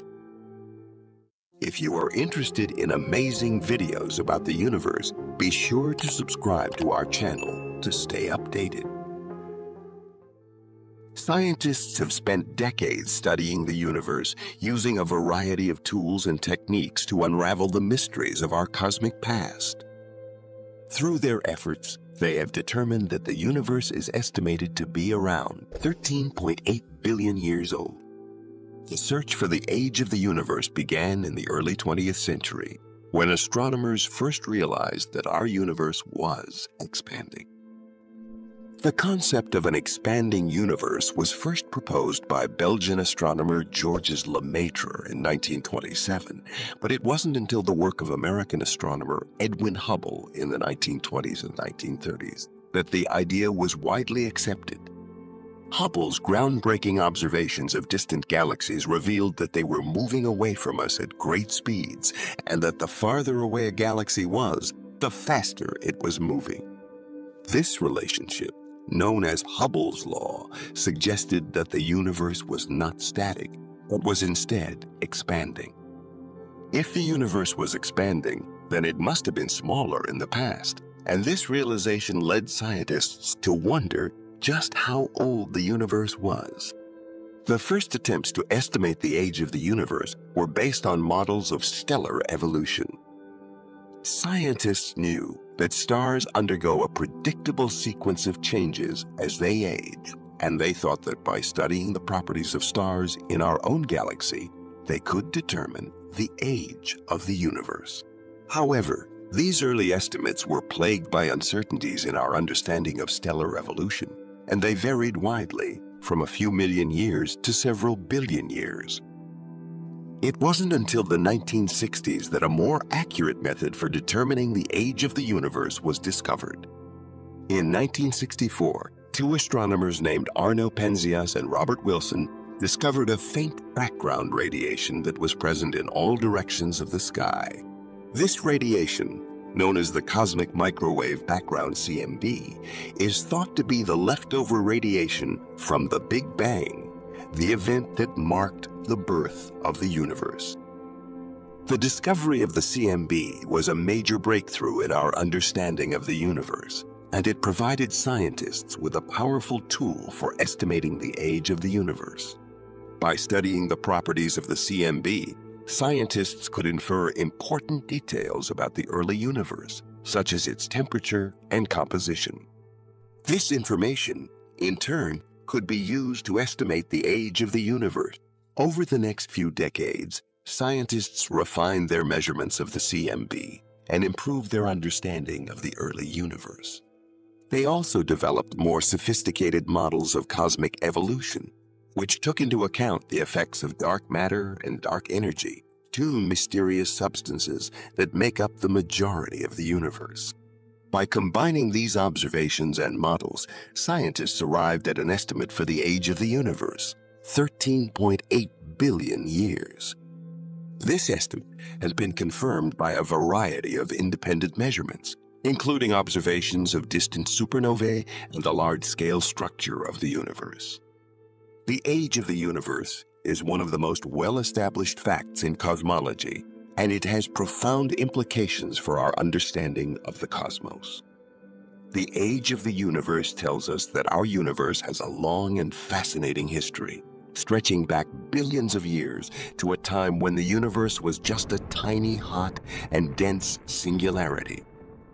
It tells us that the stars and galaxies we see today are the result of billions of years of cosmic evolution, driven by the forces of gravity and the interplay between matter and energy.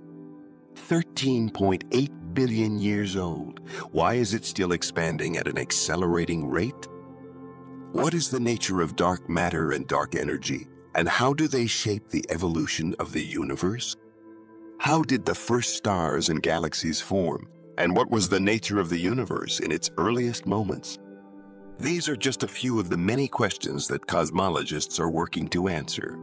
The age of the universe provides a crucial piece of information in the quest to understand the cosmos, but it is just one piece of a much larger puzzle. One of the most fascinating aspects of the age of the universe is how it connects to the fundamental nature of space and time. According to Einstein's theory of general relativity, space and time are intertwined, forming a four-dimensional fabric known as space-time. This fabric can be warped and distorted by the presence of matter and energy, leading to phenomena like gravitational waves and black holes. The age of the universe tells us that space-time has been evolving for billions of years, stretching and warping in response to the forces of the cosmos. It tells us that the very fabric of the universe has a history, and that the structures we see today are the result of an intricate interplay between space, time, matter, and energy. While the universe is expanding at an accelerating rate today, it is still unclear what the ultimate fate of the universe will be. Some theories suggest that the universe will continue to expand forever, eventually becoming a cold and dark place, devoid of stars and galaxies. Other theories suggest that the universe will eventually collapse in on itself, leading to another Big Bang and the birth of a new universe. Whatever the ultimate fate of the universe may be, the age of the universe tells us that we are living in a remarkable moment in cosmic history. We have the opportunity to study the universe at a time when it is still evolving and changing, when stars are still being born and galaxies are still colliding and merging. By studying the universe and its evolution, we can gain insights into the fundamental nature of the cosmos and our place within it. The age of the universe also provides us with insights into the likelihood of intelligent civilizations existing elsewhere in the cosmos. If life is a relatively common occurrence in the universe, and if the conditions for the development of intelligent life are present on other planets, then there may be many civilizations out there that are much older and more advanced than our own. Moreover, the age of the universe has implications for our search for extraterrestrial life. By studying the conditions that led to the emergence of life on Earth, and by exploring the diversity of life forms on our planet, we can gain insights into the types of environments and conditions that might be conducive to the emergence of life elsewhere in the universe. Some theories suggest that the universe is just one of many in a multiverse, a vast and complex network of parallel universes with their own universes, with their own unique properties and histories. The age of the universe tells us that if a multiverse does exist, then there has been ample time for the emergence of many different universes, each with its own unique history and destiny. Finally, the age of the universe reminds us of the incredible beauty and wonder of the cosmos. From the cosmic microwave background radiation left over from the Big Bang to the intricate dance of stars and galaxies across the night sky, the universe is a rich and complex tapestry of phenomena that is both awe-inspiring and humbling. In conclusion, the age of the universe is a remarkable fact that has profound implications for our understanding of the cosmos and our place within it. It tells us about the origins and evolution of the universe, the potential for extraterrestrial life, the nature of reality itself, and the beauty and wonder of the cosmos. As we continue to explore the mysteries of the universe, the age of the universe will remain a key piece of information, guiding us in our quest to understand the cosmos and our place within it. Nothing existed at the outset. After then, the cosmos began to take shape some 13.7 billion years ago. How this came to be, or if there was ever a time before, time is still a mystery. Yet, physicists have pieced together an approximate timeline of significant events in the cosmos's existence using telescope data and models of particle physics. From its beginning to its inevitable demise, we examine key points in the evolution of our universe here. Welcome to the Endless Universe. If you are interested in amazing videos about the universe, be sure to subscribe to our channel to stay updated. The Big Bang. The Big Bang is a moment in time, not a location in space, from whence all else unfolded. To be more precise, it's the first second of time, the point in history from which all other seconds have been measured. The Big Bang, despite its common name, was not an explosion, but rather a time when the universe was incredibly hot and dense before space began to expand outward in all directions simultaneously. The Big Bang scenario suggests that the universe was an infinitesimally small point of infinite density. However, this is merely a convenient way of expressing that we don't know for sure what happened at that time. We now understand the cosmos to break down at the Big Bang because mathematical infinities don't make sense in physics equations. Cosmic inflation era.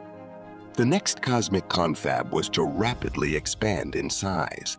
The universe may have expanded exponentially after the Big Bang, tearing off previously colliding parts of space.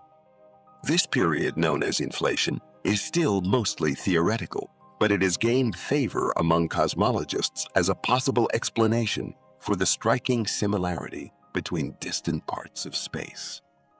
Attempts to detect this expansion in light from the early cosmos were reported in 2014. Nevertheless, further investigation revealed that the true culprit was nothing more than interplanetary dust causing interference. Quark-gluon plasma. The temperature of the early cosmos was between 7 trillion and 10 trillion degrees Fahrenheit, or 4 trillion and 6 trillion degrees Celsius, just a few milliseconds after the Big Bang.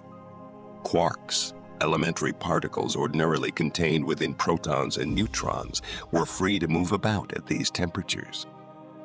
These quarks were combined with gluons, carriers of the basic force known as the strong force, in a primordial that pervaded the whole universe.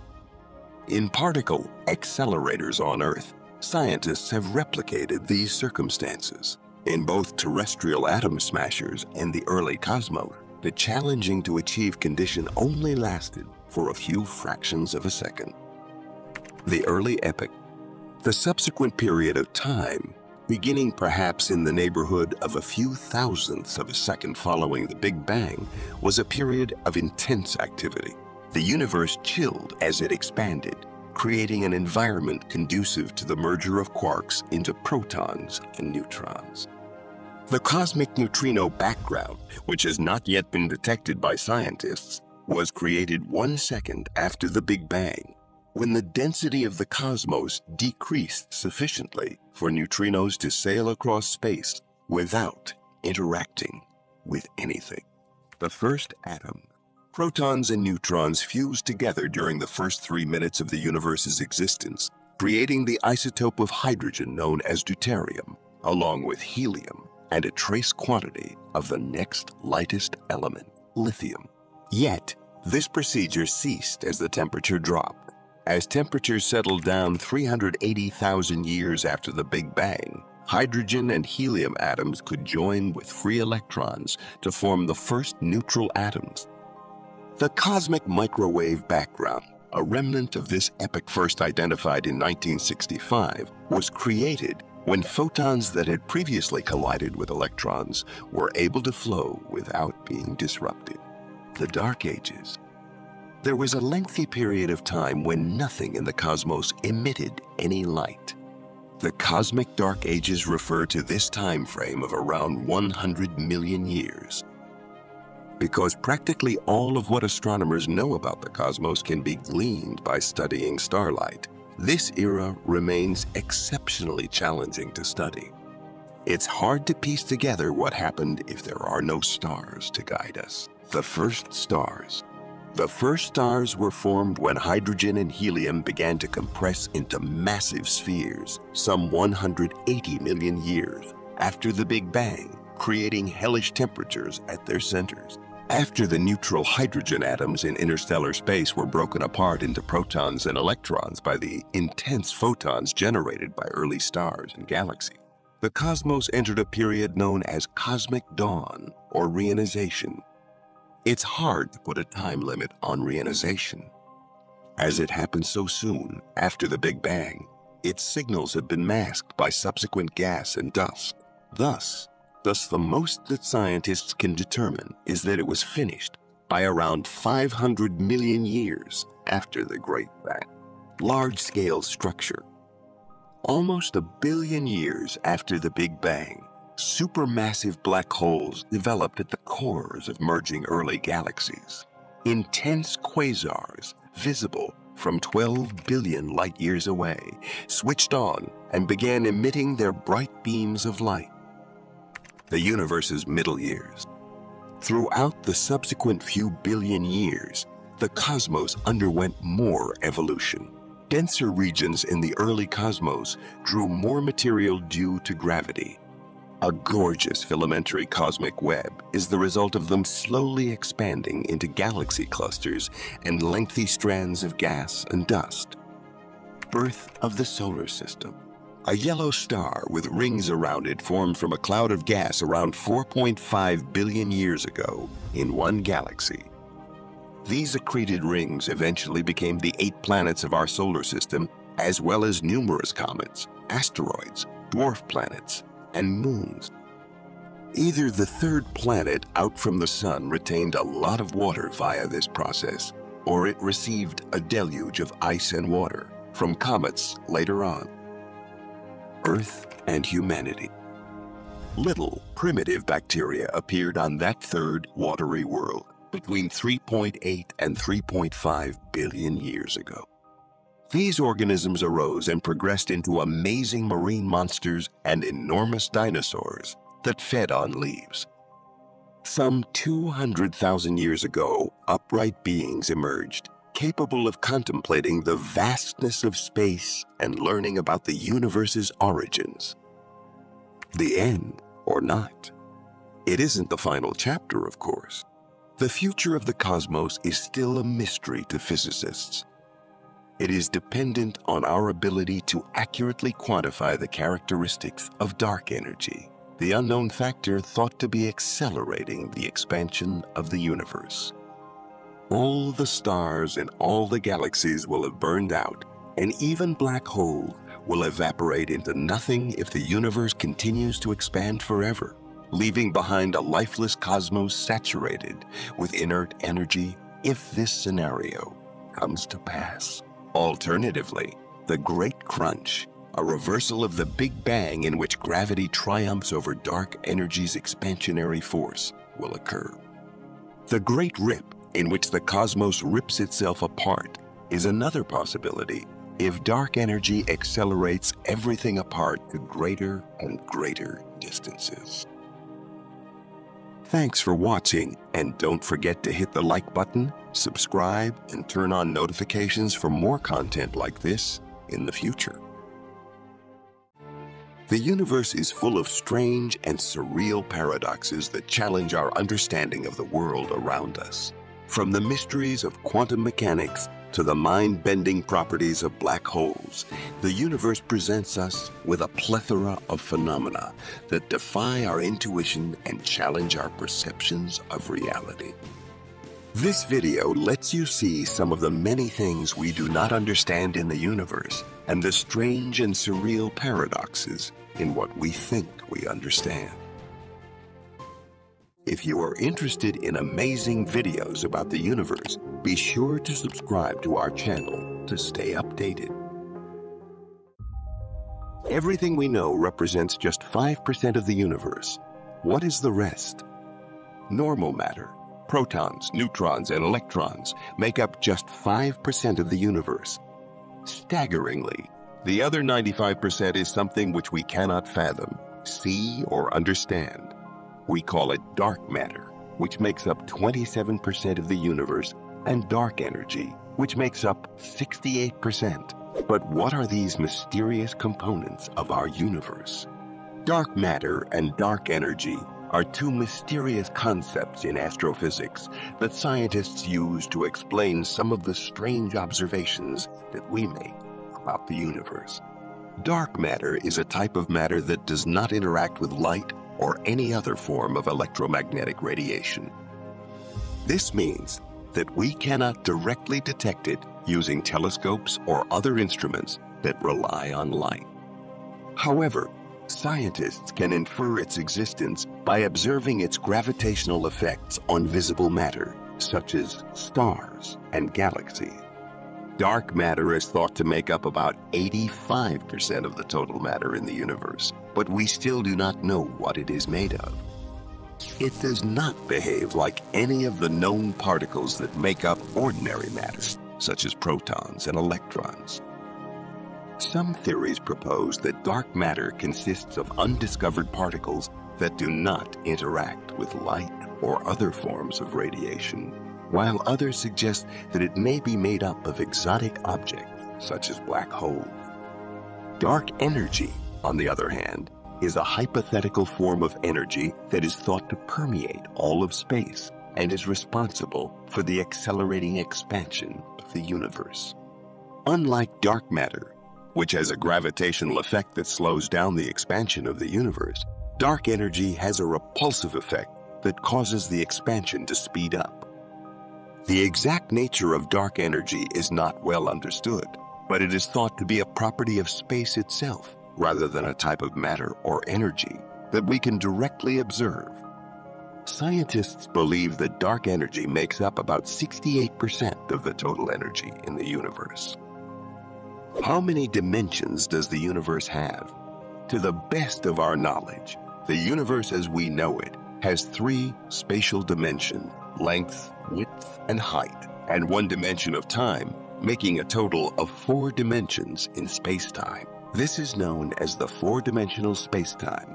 However, some theories in physics, such as string theory, propose that there may be more than 4 dimensions, possibly up to 11 dimensions. But these extra dimensions are thought to be curled up, compactified, be too small to be observed at our scale. This means that although they may exist, they are not directly observable, and their effects on the 4-dimensional space-time can only be inferred through their influence on the physical phenomena that we can observe. These additional dimensions would help us unify the mathematical basis of the 4 fundamental forces of nature: the strong nuclear force, the weak nuclear force, the electromagnetic force, and gravity. Do these higher dimensions exist? And if they do, is there a way for us to measure their presence? Or will we forever be trapped in our 4-dimensional world? What if our universe is just one of a multitude out there? The idea that our universe is just one of many universes, known as the multiverse theory, is a popular concept in modern cosmology and physics. According to this theory, there may be many other universes existing alongside our own, each with its own unique properties and laws of physics. If this is the case, it would have profound implications for our understanding of the universe and our place in it. For example, it could help explain why our universe appears to be finely tuned to support life, known as the anthropic principle. If there are countless other universes with different physical laws and properties, it would increase the chances of at least one of them being able to support life. The multiverse theory also raises questions about the nature of reality and how we define what is real. If there are many different universes with different physical laws, are they all equally real? Or is our universe the only real one? What is time? Time is one of the most difficult properties of our universe to understand. Researchers say that time is a measurable period, a continuum that lacks spatial dimensions. There seems to be an obvious direction or flow of time, and it seems we can't travel backwards in time. Why is this? Are we trapped in the arrow of time, perpetually moving forwards? Is the passing of time intertwined with the way our universe works? According to the theory of Big Bang, time itself began together with the rest of the universe about 13.8 billion years ago. Does that mean that it makes no sense to ask what was there before? Time is a fundamental concept in physics and is often defined as the progression of events from the past, through the present, and into the future. It is a fundamental dimension in which events occur and is often represented as a continuous line or axis. In the context of physics, time is typically measured in units such as seconds, minutes, hours, and years. It is also an essential component of the space-time continuum, which is the four-dimensional fabric of the universe consisting of 3 spatial dimensions and 1 temporal dimension. The flow of time is often described as being unidirectional, meaning that it moves forward and cannot be reversed. This is known as the arrow of time and is often associated with the second law of thermodynamics, which states that entropy, the measure of disorder or randomness, in a closed system tends to increase over time. The nature of time is still a topic of ongoing research and debate in physics and philosophy. Some theories propose that time is an emergent property that arises from the complex interactions of the universe's fundamental components, while others suggest that time is a fundamental property of the universe, akin to space and matter. Particles violating the laws of nature? In certain situations, 2 particles can seemingly be in instant connection with each other, even if they are located at opposite ends of the universe. The phenomenon is known as quantum entanglement, where 2 particles can become correlated in such a way that the state of one particle is instantly correlated with the state of the other, regardless of the distance between them. While this may seem like a violation of the laws of nature, it is actually consistent with the principles of quantum mechanics. However, it is important to note that this does not allow for faster-than-light communication or the violation of causality. This is because, while the state of the entangled particles may be instantaneously correlated, there is no way to control or manipulate this correlation to transmit information faster than the speed of light. In fact, there is a fundamental principle in quantum mechanics known as the no communication theorem, which states that it is impossible to use entanglement to transmit information faster than the speed of light. So while quantum entanglement may seem like a strange and mysterious phenomenon, it does not allow for the violation of the laws of nature or the principles of causality. Could this feature of quantum mechanics one day allow us to send information instantaneously over large distances? Are we alone in the universe? There are at least 2 trillion galaxies in the observable universe, with more stars and planets in them than all the grains of sand on planet Earth. So, where is everyone? Why haven't we encountered life from elsewhere? Is life incredibly rare? Or does it have a limited lifetime, destroying itself before it has had the chance to seek out other life forms? What does this tell us about the future of humankind? The question of whether or not we are alone in the universe is one of the most intriguing and profound questions we can ask.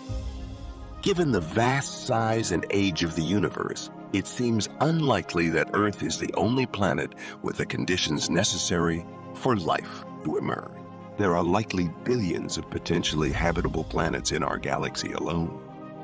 However, the fact that we have not yet encountered any definitive evidence of extraterrestrial life is known as the Fermi paradox. There are many potential explanations for the Fermi paradox, including the possibility that life is indeed rare, that it is difficult for life to evolve beyond a certain point, or that intelligent civilizations have a limited lifespan and self-destruct before they can explore the galaxy. It is also possible that we simply have not looked in the right places yet. Our current methods of searching for extraterrestrial life are still relatively limited, and it is possible that more advanced techniques in the future could uncover evidence of life elsewhere in the universe. Does the self-reference problem distort our perception of the universe? We humans are also part of the universe we inhabit, so when we look out to study the stars and galaxies, are we really neutral observers of the universe? When we explore the universe, we are both observers and the subject of observation. How can we pretend to be neutral when we are deeply embedded in what we explore? Could it be that this self-reference problem affects the way we look at the universe and gives us an overwhelmingly wrong impression? The self-reference problem is indeed a complex issue when it comes to our study and perception of the universe. We are not neutral observers of the universe, but rather we are embedded within it. This self-reference problem can lead to potential distortions in our perception of the universe, as we may unwittingly project our own preconceptions and assumptions onto our observations. For example, we may tend to focus on phenomena that we find particularly interesting or relevant to our own existence, rather than taking a more objective and comprehensive approach. By acknowledging our own biases and limitations, we can work to develop more rigorous and objective methods of observation and analysis. Why is the universe seemingly so perfect for us? The universe seems to be perfectly made for us. But why is this? Why do the fundamental constants of our universe, such as the speed of light, have the values that they do, allowing life to exist? Could it be that there are infinite universes with infinite possibilities, and we merely happen to live in one that is perfect for life? There are a few possible explanations for this apparent fine-tuning of the universe. One possibility is the anthropic principle, which states that the universe is the way it is because it must be compatible with the existence of observers. In other words, the universe appears fine-tuned for us because if it were not, we would not be here to observe it. This is sometimes referred to as the selection effect. Why is it easier to destroy something than to put it back together? Entropy is the amount of disorder, chaos, or randomness in a system. One can never reduce entropy. Everything in the universe slowly moves towards disorder. It's very easy to smash a window, but impossible to put it back together exactly as it was before. The principle of entropy moves the universe from structure to chaos, from an ordered state to disorder. What does this tell us about the fate of the universe? As the universe continues to expand, it will eventually reach a state of maximum entropy, where all matter is uniformly distributed and there is no energy gradient available to drive further processes. This state is known as the heat death of the universe, where the universe will be cold, dark, and lifeless. The universe is not a closed system, as it receives energy from stars and other sources, but the overall trend is towards increasing disorder and chaos. However, it is important to note that this process will occur over an extremely long time scale, likely trillions of years in the future. Can anything escape a black hole? We have observed the effects of black holes, and we have seen one directly. The gravitational force of these massive objects pulls everything towards them, even light itself. What happens in the mysterious, infinitely dense center of a black hole? Could there exist such things as white holes, the opposites of black holes that spew matter and time into our universe? According to our current understanding of physics, nothing can escape a black hole once it has passed the event horizon, which is the point of no return. The gravitational pull of a black hole is so strong that it warps space and time, and anything that crosses the event horizon is inevitably pulled towards the singularity at the center of the black hole, where the laws of physics, as we know them, break down. We do not know what happens at the center of a black hole, as our current understanding of physics is unable to describe the conditions there. It is commonly believed that the matter at the singularity is infinitely dense and compressed to a point of zero volume, known as a singularity. As for the possibility of white holes, which are hypothetical objects that are the opposite of black holes, there is currently no direct evidence to suggest that they exist. White holes are hypothetical objects that are believed to exist at the other end of a hypothetical wormhole, which is a hypothetical tunnel-like connection between 2 points in spacetime.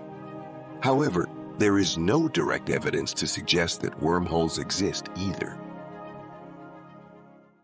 The universe is full of strange and surreal paradoxes. Our quest for understanding these is only just beginning.